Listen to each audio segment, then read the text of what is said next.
عزیز دوستوں، پیارے ساتھیوں، ماؤں بہنوں اور خواتین اسلام، میں اللہ رب العزت کی بارگاہ میں دعا کرتا ہوں کہ اللہ تعالیٰ جس طرح ہمیں اس مبارک مجلس میں جمع کیا ہے اسی طرح ہمیں جنات الفردوس میں جمع کریں، آمین یا رب العالمین۔ آج تھوڑی باتیں تعلیمی ہو جائیں، علمی ہو جائیں۔ آپ صلی اللہ علیہ وسلم کی حدیث ہے، مسلم کی روایت ہے، آپ صلی اللہ علیہ وسلم کا آخری زمانہ ہے، آپ صلی اللہ علیہ وسلم مسجد نبوی میں تشریف فرما ہیں، جلوہ گر ہیں، اور اس بار مجلس میں بہت سارے ایسے افراد ہیں جو ابھی اسلام میں داخل ہوئے ہیں، جنہیں اسلام کی تعلیمات سے زیادہ وابستگی نہیں ہے اور بنیادی تعلیمات کے محتاج تھے۔ آپ صلی اللہ علیہ وسلم نے انہیں دیکھ کر کہا کہ پوچھیں جو پوچھنا چاہتے ہیں، آپ کے پاس کوئی سوال ہے تو سوال کا جواب ڈھونڈ لیں۔ کہنے والے عزیز دوستو محمد رسول اللہ ہے، اور یہ پوچھا گیا صحابہ اکرام سے، لیکن صحابہ کرام جو بڑے صحابہ تھے انہیں آپ صلی اللہ علیہ وسلم نے پہلے سے روک رکھا تھا کہ زیادہ سوالات نہ ہوں، اور آپ صلی اللہ علیہ وسلم کہا کرتے تھے نہا رسول اللہ صلی اللہ علیہ وسلم عن القیل والقال وکثرت السؤال واضاعت المال۔ آپ صلی اللہ علیہ وسلم کا منہج یہ تھا کہ بیکار کی لغو ادھر ادھر کی باتیں نہ ہوں اور بیکار کے سوالات نہ ہوں، اور مال کو بیکار نہیں کیا جائے، اسٹینڈرڈ تھا، اور یہ تمام چیزیں صحابہ جانتے تھے، اسی لیے آپ صلی اللہ علیہ وسلم سے زیادہ سوال نہیں کرتے، اس چیز کے منتظر ہوتے کہ کوئی بدو جنگل سے یا پھر مدینے کے باہر سے لائے تشریف اور آپ صلی اللہ علیہ وسلم سے پوچھ لیں۔ صحابہ اس کے منتظر تھے۔ آپ احادیث پر نظر ڈالیں گے تو کتنی کثرت سے دیکھیں گے کہ ایک آدمی نے پوچھا تو آپ صلی اللہ علیہ وسلم نے جواب دیا، ایک آدمی مجلس میں آ کر اس نے یہ سوال کر لیا، فلاں سے مجلس میں ایسی غلطی ہوئی، آپ صلی اللہ علیہ وسلم نے جواب دی۔ بہت کم آپ یہ دیکھیں گے کہ میں نے آپ صلی اللہ علیہ وسلم سے سوال کیا تو آپ صلی اللہ علیہ وسلم نے جواب دیا۔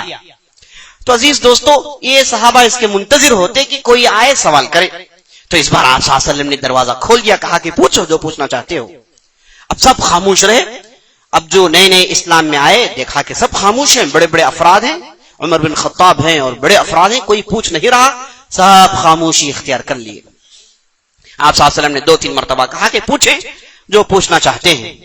کسی نے کچھ بھی نہیں پوچھا تو اللہ تعالیٰ نے تعلیم کا ایک بہترین انتظام کر دیا۔ عمر بن خطاب رضی اللہ عنہ کہتے ہیں کہ ہم سب ایسے ہی بیٹھے تھے، اتنے میں ایک آدمی ہمارے درمیان نکل آیا، بڑا تازہ نظر آ رہا تھا، سر کے بال اس کے کالے تھے اور اس کا لباس بالکل صاف و شفاف سفید تھا، اور ہم اسے نہیں جانتے تھے۔ بال صاف کالے، لباس صاف شفاف، اور عمر بن خطاب مدینے والے نہیں جانتے۔ مطلب یہ کہ یہ آدمی نہ سفر سے آیا ہے نہ یہ آدمی مدینے کا ہے، اگر مدینے کا ہوتا تو سب جانتے، چھوٹا سا قریہ ہے، آپس میں لوگ پہچان لیتے کہ کون مدینے میں آتا ہے کون مدینے سے جاتا ہے۔ اب یہ آدمی بالکل نیا چہرے والا اور لباس اس کا تر و تازہ، اگر مسافر ہوتا تو لباس اس کا غبار آلود ہوتا، سر پراگندہ ہوتا۔ اس کے بعد عمر بن خطاب کہتے ہیں لا یرا علیہ اثر السفر، یہ آدمی مسافر جیسے نظر نہیں آیا۔ اب اتنے میں ہوا ہے کہ وہ مجلس میں داخل ہوا، لوگوں کو چیرتا ہوا محمد رسول اللہ کے قریب پہنچ گیا۔ اب قریب اتنا پہنچا کہ آپ صلی اللہ علیہ وسلم کے گھٹنوں کو اپنے گھٹنے سے لگا کر بالکل قریب بڑھ گیا۔ یہ تو بڑا تعجب کا معاملہ ہے کہ صحابہ نبی صلی اللہ علیہ وسلم کے ساتھ ایسے تھوڑے سلوک کرتے ہیں، روب اتنا، خوف اتنا، اور اتنی عزت کے کوئی سر اٹھا کر دیکھتا بھی نہیں تھا۔ اسی لیے عمر بن عاص کہتے ہیں کہ اگر آپ مجھے پوچھیں کہ محمد رسول اللہ کیسے تھے چہرے و شکل کے اعتبار سے تو میں بتا نہیں سکتا، حالانکہ یہ ایک مدت تک ساتھ رہ چکے ہیں۔ کہتے ہیں کہ میں بتا نہیں سکتا کیونکہ ہم نے کبھی بھی انہیں سر اٹھا کر مکمل نہیں دیکھا، یہ روب اور عزت کا یہ معاملہ تھا۔ اور آپ صلی اللہ علیہ وسلم ایک مرتبہ عصر کی نماز 2 پڑھاتے ہیں تو سلام پھیرے تو پلٹ کر سب ایک دوسرے کو دیکھنے لگے. کسی کی ضرورت نہیں ہوئی کہ آگے چل کے پوچھ لیں کہ آپ نے 2 رکعت پڑھائی ہے جبکہ عصر کی 4 رکعت ہوتی ہے. کسی کی ضرورت نہیں, سب خاموش ہیں. اتنے میں ایک صحابی اٹھے جنہیں آپ صلی اللہ علیہ وسلم عام طور پر ان سے مذاق کرتے تھے. انہوں نے پوچھ لیا کیا رسول اللہ آپ نے قصر کیا یا پھر آج سے نماز ایسی ہے, یہ ڈکلریشن ہے آپ کا؟ تو آپ صلی اللہ علیہ وسلم نے پلٹ کے پوچھا کہ میں نے 2 رکعت پڑھی. صحابہ نے کہا کہ ہاں آپ نے 2 رکعت پڑھی. پھر اٹھ کے آپ صلی اللہ علیہ وسلم نے 2 رکعت نماز پڑھائی. تو صحابہ کا یہ معاملہ تھا کہ آپ صلی اللہ علیہ وسلم کے قریب نہیں جاتے تھے. روب دبدبا اور ساتھ ساتھ عزت, احترام, محبت ایسی کہ کوئی سر اٹھا کر مکمل دیکھتا بھی نہیں تھا. لیکن یہ صاحب کا معاملہ ہے کہ قریب پہنچ گئے اور گھٹنے سے گھٹنا لگا کر بیٹھ گئے. صحابہ تعجب میں پڑ گئے. اور محمد رسول اللہ کے اخلاق دیکھیے کہ یہ نہیں کہا کہ بھائی تم کون ہو, کیا کر رہے ہو. دیکھ رہے ہیں محمد رسول اللہ کہ آدمی کہاں تک جا رہا ہے. اب اس کے بعد حد ہو گئی کہ اس نے اپنے 2 ہاتھ آپ صلی اللہ علیہ وسلم کے ران میں رکھ لیے اور آپ صلی اللہ علیہ وسلم دیکھتے رہے کیا کر رہا ہے آدمی. اس کے بعد کہا کہ یا محمد, کہا کہ اے محمد. صحابہ عمر بن خطاب کہتے ہیں کہ ہم نے آپس میں تاکنا شروع کر لیا کہ یہ آدمی کون ہے. نہ یہ آدمی بدو نظر آتا ہے, نہ یہ آدمی مدینے کا ہے, نہ یہ آدمی مسافر ہے. یہ عجیب و غریب حرکتیں کر رہا ہے. اب اوپر سے محمد پکار رہا ہے. صحابہ میں سے کسی نے محمد رسول اللہ کو یا محمد نہیں پکارا ہے. آپ صلی اللہ علیہ وسلم کے یا رسول اللہ کہتے ہیں, یا نبی اللہ کہتے ہیں, بس اس سے زیادہ آگے کوئی لفظ نہیں. محمد کہنا تو خواب و خیال میں نہیں بات. اب یہ صاحب کہہ رہے ہیں کہ یا محمد. تو عمر بن خطاب کہتے ہیں فعجبنا لہو, ہم سب تعجب میں پڑ گئے. بدو حرکت کرتے ہیں لیکن یہ تو بڑی عجیب و غریب حرکت ہے. اس کے بعد وہ صاحب نے کہا کہ یا محمد مل اسلام, اے محمد اے اسلام کیا چیز ہے. تو نبی صلی اللہ علیہ وسلم نے انہیں دیکھا اور جواب دینا شروع کر دیا. نبی صلی اللہ علیہ وسلم نے کہا الاسلام ان تشهد ان لا الہ الا اللہ وان محمد رسول اللہ وتقیم الصلاة وتؤتی الزکاة وتصوم رمضان وتحج البیت ان استطعت الیہ سبیلا. کہا کہ اسلام کا معنی یہ ہے کہ آپ شہادت دیں اللہ کے علاوہ کوئی معبود برحق نہیں, اور آپ اس چیز کی بھی شہادت دیں کہ محمد رسول اللہ صلی اللہ علیہ وسلم اللہ کے رسول ہیں. یہ 2 ڈکلریشن دے, یہ پہلا پلر ہے. اس کے بعد کہا تقیم الصلاۃ, نماز کا نظام قائم کریں. عزیز دوستو, کتاب و سنت میں کہیں پر بھی نماز پڑھنے کا حکم نہیں ہے بلکہ اقامت الصلاۃ کا حکم ہے. اقامت الصلاۃ کے حکم کے معنی یہ آتے ہیں کہ آپ نماز کا سسٹم قائم کریں. آپ اپنی زندگی کو نماز کے آگے پیچھے رکھیں. یہ پنجگانے نماز آپ کو ایک دن کی تعلیم دیتے ہیں کہ آپ ایک دن کیسے بتائیں. فجر کی نماز پڑھنے کے بعد کام میں اتر جائیں, ظہر سے پہلے تھوڑی دیر کے لیے سو جائیں, ظہر کے بعد کھا کر پھر کام میں چلے جائیں, عصر کی نماز پڑھ کر آئیں تو گھر میں رہیں, اور مغرب پڑھیں تو کھا لیں, اور عشاء پڑھنے کے بعد سو جائیں. ایک بہترین نظام پنجگانے نماز کا اسلام نے ساری دنیا کو دیا. ایسا نظام ہے اگر اس پر عمل ہو جائے, اس نماز کے ارد گرد ہم گھومتے رہیں گے تو عزیز دوستو صحت, ذہن, دماغ, طبیعت, نفسیات, ہر اعتبار سے ہم چین و سکون کے حامل ہوں گے. لیکن افسوس ہم نے ان 5 نمازوں کو اپنے سسٹم میں نہیں لایا ہے. ہم جس سسٹم میں رہتے ہیں وہاں پر یہ سسٹم سیٹ نہیں ہو رہا ہے. یہاں کے لوگ یہ نہ عبادت جانتے ہیں نہ انہیں سکون کیا چیزیں معلوم ہے. یہاں پر تو ہوتا یہ ہے کہ لوگ پیسوں کے پیچھے پڑے ہیں, سمجھتے ہیں کہ بینک بیلنس بڑھ جائے تو ان کے لیے چین و سکون مل جائے. ووکیشن میں کروڑاں خرچ کرتے ہیں لیکن ذہنی سکون نہیں ملتا. عزیز دوست, نمازوں میں ذہنی سکون ہے, آپ کی نفسیات کو درست کیا جاتا ہے, آپ کا ہائپر ٹینشن کم ہوتا ہے, طبیعت تندرست رہتی ہے. تو حکم ہوا تقیم الصلاۃ, اسلام کا دوسرا پلر ہے کہ آپ نماز قائم کریں. وہ تؤتی الزکاۃ, اور زکات ادا کریں. اور اللہ نے نماز اور زکات کو ہمیشہ جوڑ رکھا ہے, ہمیشہ جوڑ دیا. جہاں کہیں بھی نماز کی بات آئے گی آپ دیکھیں گے پیچھے سے زکات کی بات آ رہی ہے. اور ابوبکر صدیق رضی اللہ عنہ کے زمانے میں جب معنی زکات کے انکار کرنے والے سر اٹھائے تو ابوبکر صدیق نے ان سے باقاعدہ جہاد لڑی.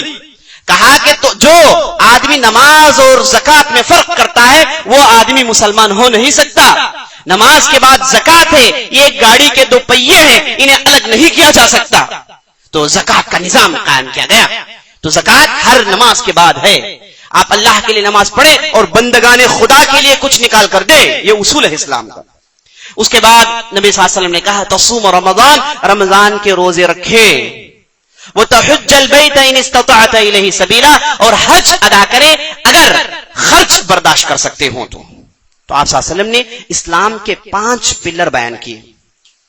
دیکھیے 5 پلر ہیں، یہ 5 ارکان ہیں اسلام کے. اگر کسی نے اس میں سے ایک میں کوتاہی کی یا پھر کسی ایک کا انکار کیا، وہ آدمی مسلمان ہو نہیں سکتا، اسے ہم مسلمان نہیں مانیں گے. اس پر لگے گا ٹھپا کفر کا اور اسے کافر کہا جائے گا، اور اس کے بعد مسلمانوں سے وہ شادی نہیں کر سکتا، نہ مسلمانوں کے قبرستان میں اسے دفن کیا جا سکتا، نہ ہم اسے مسلمان مانیں گے. یہ 5 ارکان اس پر عمل ہو تو مسلمان، اگر اس میں کسی کو اس نے چھوڑ دیا تو مسلمان نہیں ہے. نماز اور زکات یہ اہم ہے.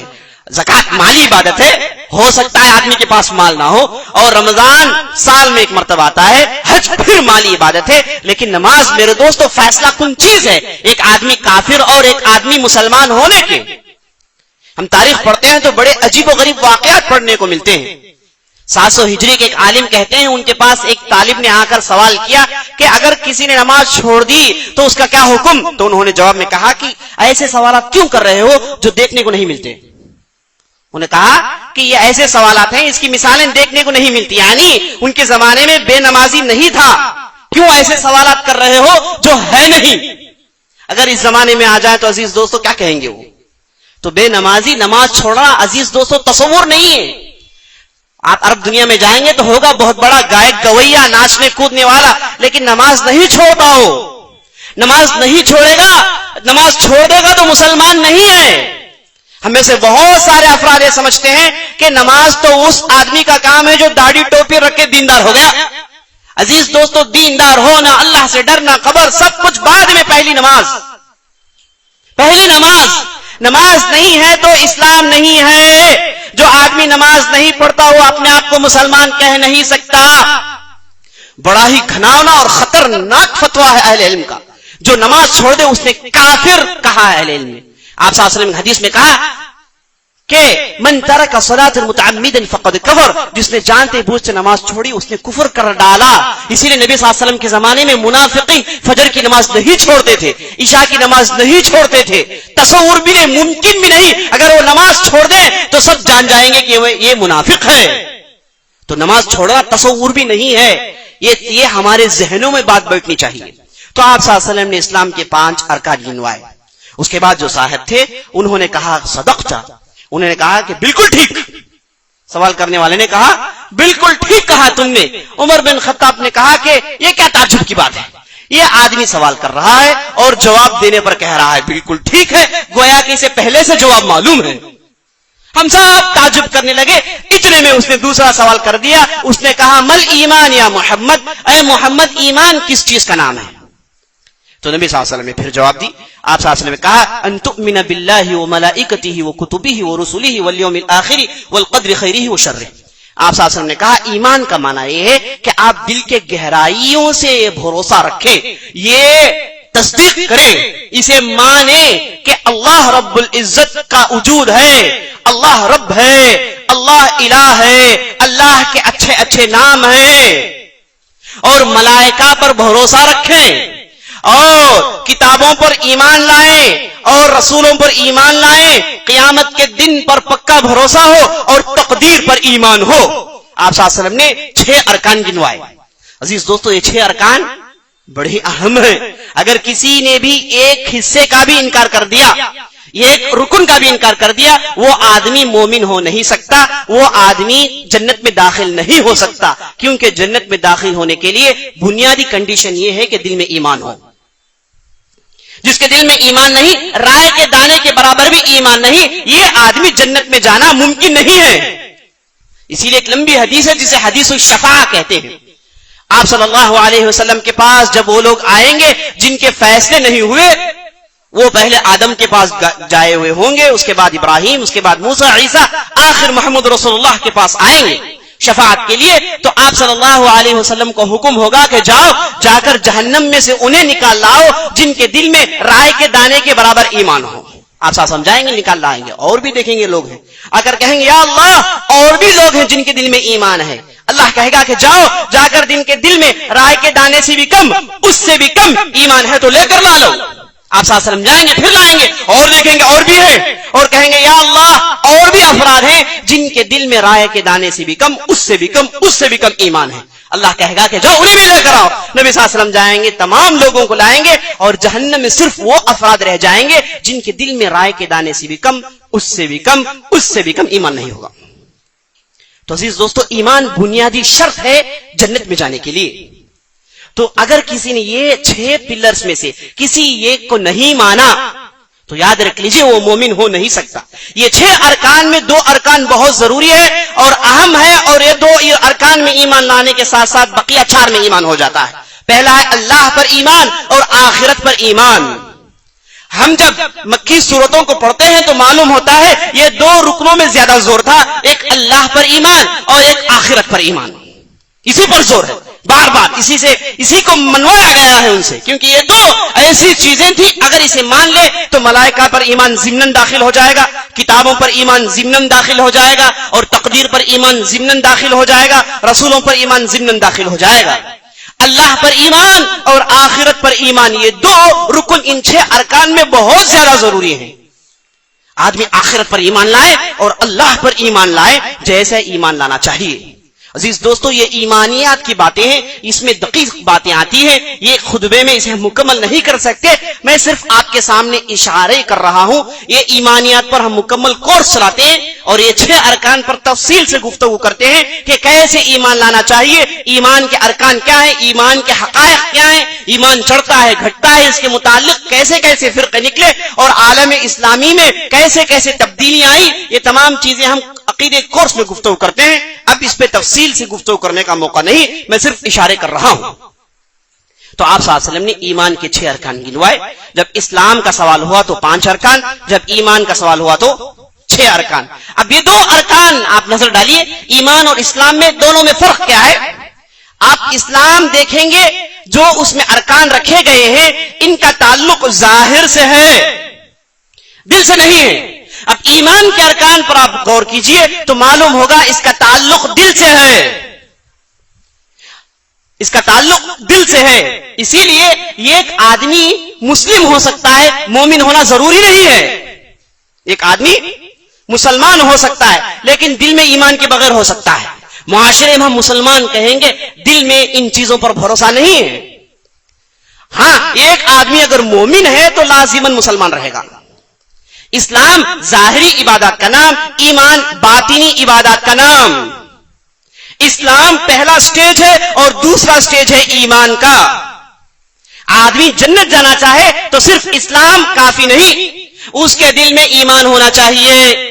ہو سکتا ہے مسلمانوں کے درمیان رہا ہو، اس نے ٹوپیاں پہن رکھی ہو، داڑیاں چھوڑ رکھی ہو، لیکن دل اس کا ہمیشہ ایمان سے کوڑا تھا. دل میں شک و شبہات تھے کہ اللہ ہے یا نہیں، آخرت ہے یا نہیں، مرنے کے بعد اٹھائے جائیں گے یا نہیں اٹھائے جائیں گے، یہ جو میں محنتیں کر رہا ہوں اس کا بدلہ ملے گا یا نہیں ملے گا. پوری زندگی شک و شبہات میں ڈوبتے ڈوبتے اس نے گزار دی. یہ آدمی ایمان والا نہیں کہلایا جائے گا. یہ آدمی مسلمان تھا، ہم نے مسلمان ہونے کے ناطے قبرستان میں دفن کیا ہے مسلمانوں کے. اب اللہ کے پاس جب جائے گا اللہ اس کے ساتھ معاملہ کرے گا کہ یہ واقعی مومن تھا یا نہیں تھا. تو عزیز دوستو، جنت میں جانے کے لیے شرط یہ ہے کہ آدمی کے پاس ایمان ہو. مسلمان دنیا میں، اسلام دنیا میں مسلمان کہنے کے لیے. تو پہلا سٹیج اسلام کا، دوسرا سٹیج ایمان کا. ایمان بھروسے کا نام ہے، اسلام عمل کا نام ہے. اسلام کی ضد ہے کفر، ایمان کی ضد ہے نفاق. جس کے دل میں جو اسلام پر عمل نہیں کرتا اسے کافر کہیں گے، اور جس کے دل میں ایمان نہیں ہے اسے منافق کہا جائے گا.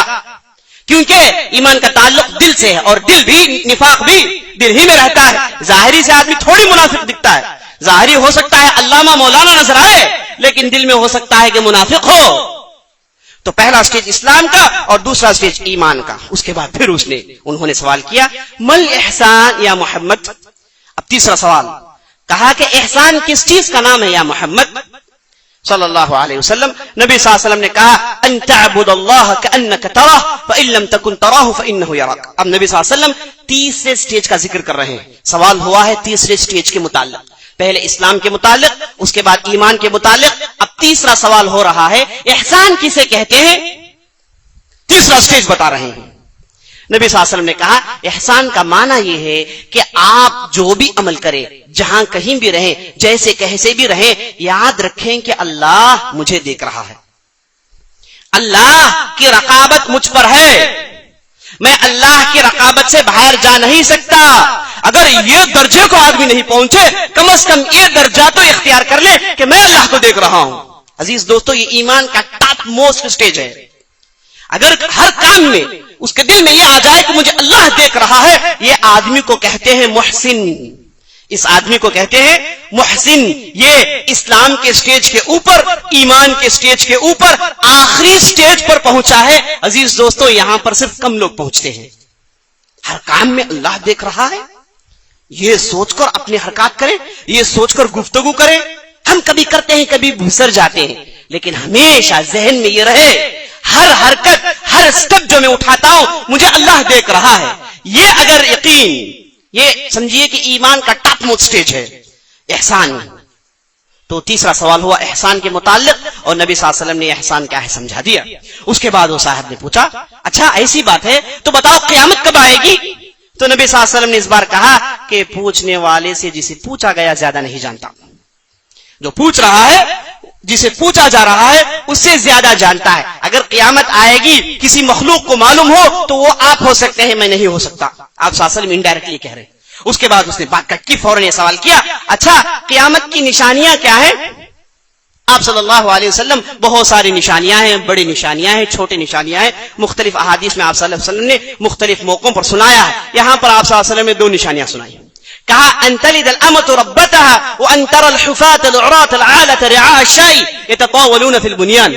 کہا کہ تم دیکھو گے قیامت کے قریب لونڈی اپنے آقا کو جنے گی، لونڈی اپنے آقا کو جنے گی، اور نرے نکمے جاہل لوگ جو پیروں میں چپل پہننا نہیں جانتے، جسم میں کپڑے ان کے ٹھیک نہیں ہیں، بڑی بڑی عمارتیں بنیں گے اور عمارتیں بننے میں کمپیٹ کریں گے۔ آپ صلی اللہ علیہ وسلم نے دو نشانیاں سنائی۔ پہلی نشانی میں آپ صلی اللہ علیہ وسلم نے کہا کہ لونڈی آقا کو جنے گی۔ اہل علم نے یہ سمجھانے کے لیے کئی صفحات لکھے کہ آخر مراد کیا ہے، کیا کہہ رہے ہیں محمد رسول اللہ صلی اللہ علیہ وسلم۔ تو اہل علم نے کہا اس سے مراد یہ ہے کہ اسلامی حکومت اتنی پھیل جائے گی کہ ڈھیر سارے لونڈیاں آ جائیں گی، اور بہت سارے لونڈیاں آنے کی وجہ سے مسلمان لونڈیوں سے شادی کریں گے، اور ان کے بطن سے کون نکلیں گے؟ لونڈی سے شادی ہو جائے تو ہوگا کیا؟ لڑکا بھی رہا کر کے شادی کر لیں تو لڑکا اس کا آقا ہو جاتا ہے، ماں اس کی لونڈی رہتی ہے، تو بڑا ہی پیچیدہ مسئلہ شروع ہو جاتا ہے۔ اور اس کے دوسرے معنی میں لکھا گیا کہ ایسا ہوگا کہ ایک آدمی کے پاس بہت سارے لونڈیاں ہوں گے، وہ اپنے مرنے کے بعد ان لونڈیوں کو بچوں کے پاس وراثت میں دے دے گا، تو بچے بھی معلوم نہیں کہ باپ کے ساتھ کون تھی اور کون نہیں تھی، اور یہ تعلقات رکھنا شروع کر لیں گے، ایک کنفیوژن کا ماحول پیدا ہو جائے گا۔ آپ صلی اللہ علیہ وسلم نے اس کی طرف اشارہ کیا، اور اس کے بعد آپ صلی اللہ علیہ وسلم نے کہا کہ بے جاہل بے علم لوگ، وہ بڑی بڑی عمارتیں، خوب ان کے پاس مال آ جائے گا۔ تو آپ صلی اللہ علیہ وسلم نے دو نشانیوں کا ذکر کیا۔ اس کے بعد وہ صاحب جو تھے وہ اٹھے اور سیدھے چلے گئے، سب خاموش رہے۔ تھوڑی دیر کے لیے مجلس میں سناٹا چھایا گیا کہ بھائی کون تھے یہ؟ آئے، انہوں نے 4 سوالات کیے۔ پہلے انہوں نے اسلام کے تعلق سے پوچھا، اس کے بعد ایمان کے تعلق سے پوچھا، اس کے بعد احسان کے تعلق سے پوچھا، اس کے بعد قیامت کے تعلق سے پوچھا، اور اس کی نشانیوں کے متعلق پوچھا، اور اس کے بعد اٹھ کر چلے گئے۔ صحابہ کہتے ہیں ہم سب تعجب میں پڑ گئے کہ کون تھے؟ تو نبی صلی اللہ علیہ وسلم نے عمر بن خطاب کو دیکھ کر کہا یا عمر اتدری من السائل، اے عمر کیا تم جانتے ہو کہ پوچھنے والا کون تھا؟ اب صحابہ اگر ایسا سوال ہو جائے تو صحابہ یہاں پر ایسی ایسی باتیں نہیں کہتے اللہ رسول عالم، اللہ اور اللہ کے رسول جانتے ہیں بہتر، ہم نہیں جانتے۔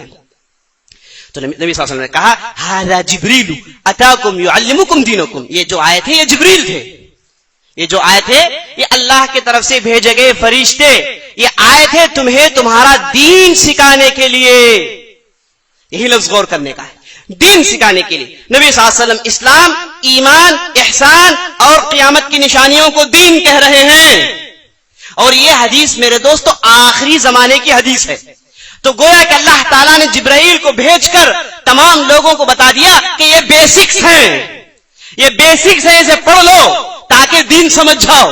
ورنہ اس سے پہلے آپ صلی اللہ علیہ وسلم نے کبھی کسی نے ایمان کے تعلق سے پوچھا تو آپ صلی اللہ علیہ وسلم نے اسلام کے ارکان سنائے. کبھی کسی نے اسلام کے ارکان کے تعلق سے پوچھا آپ صلی اللہ علیہ وسلم نے صلہ رحمی کو داخل کر لیا. کبھی کسی نے اسلام کے ارکان پوچھے تو آپ صلی اللہ علیہ وسلم نے کہا کہ یہ جو مال غنیمت میں 5واں حصہ اللہ کو دینا ہے. کبھی آپ صلی اللہ علیہ وسلم جہاد کو جوڑ لیا. ایسے کئی مرتبہ ہوا. تو اللہ تعالیٰ نے اسے فل سٹاپ رکھنا چاہا تاکہ ساری دنیا کو اس کا کلیئر پکچر مل جائے کہ اسلام کس چیز کا نام ہے, ایمان کس چیز کا نام ہے, احسان کس چیز کا نام ہے. تو عزیز دوستو, جب لوگ سوال نہیں کر رہے تھے تو اللہ نے ایک بہترین انتظام کیا تاکہ ساری دنیا کو معلوم ہو جائے کہ اسلام, ایمان اور احسان کیا ہے. اس حدیث کو حدیث جبرائیل کہتے ہیں. اس کی شرح میں علماء نے موٹی موٹی کتابیں لکھی ہیں.